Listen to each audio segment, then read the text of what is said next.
천연가스 재고량은 4주 계속해서 예측치보다 더 많게 나오고 있어요. 그럼에도 불구하고 천연가스 선물 가격은 약간 더 올라가고 있는 것으로 보입니다.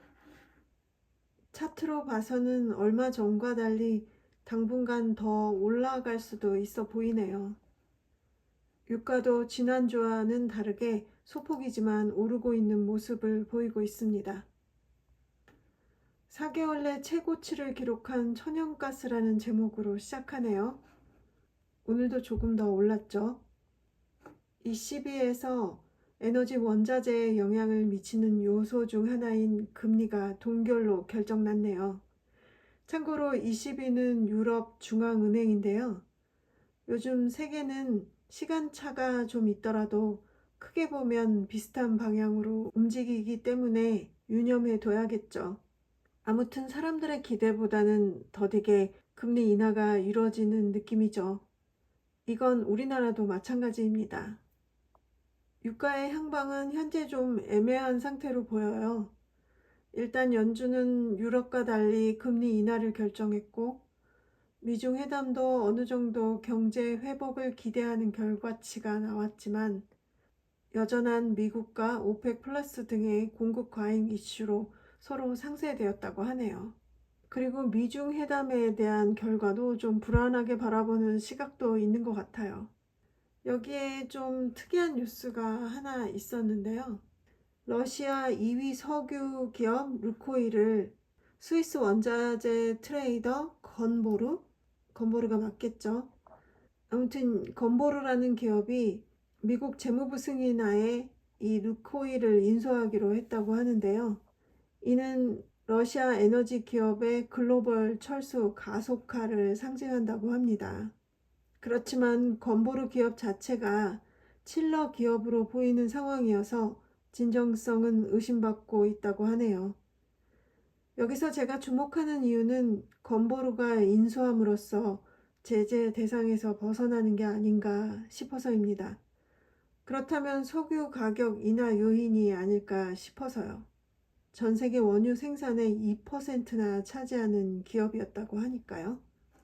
다시 천연가스로 돌아가서 LNG 인플로우 사상 최대 가스 공급을 지속하고 있는 데다 10월 생산량이 감소하는 원인으로 지난주 천연가스의 폭등을 설명하고 있습니다. 다만 그럼에도 여전히 재고는 여유가 있는 편이고 11월 중순까지는 평년 대비 따뜻한 날씨가 이어질 것으로 보여서 난방 수요도 줄 것으로 전망하고 있다고 하네요. 즉 상승세를 제한할 수 있다고 보는 것이죠. 오늘도 소폭이지만 올랐는데요. 이런 이유로 다시 좀 내려오게 될까요? 오늘 뉴스입니다. WTI는 미국의 베네수엘라 공습설 보도에다 즉각적인 트럼프 대통령의 부인 발언으로 급등락 끝에 소폭 상승한 것이라고 하네요. 주말 사이에 그런 일이 있었네요.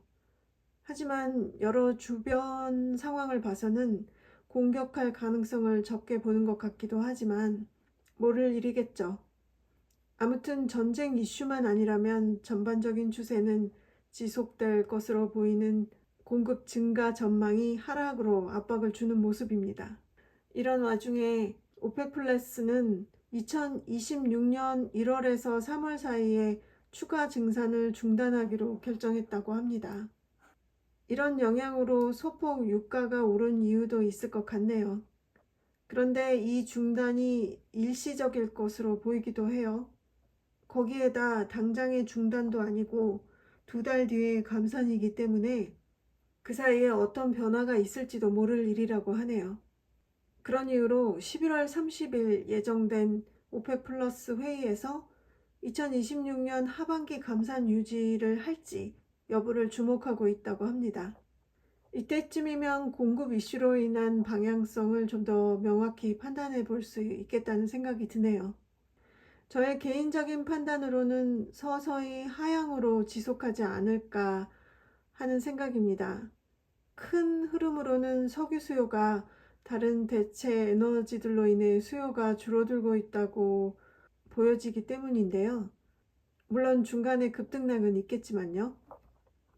저는 현재 WTI 인버스를 가지고 있는데요.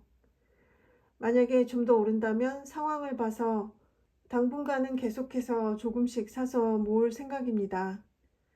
반대로 내려간다면 매도하고 WTI 레버리지를 살 거고요.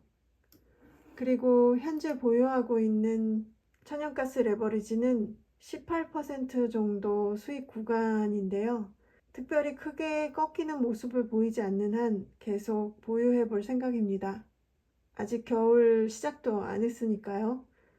그러면 오늘은 여기까지. 성투하세요.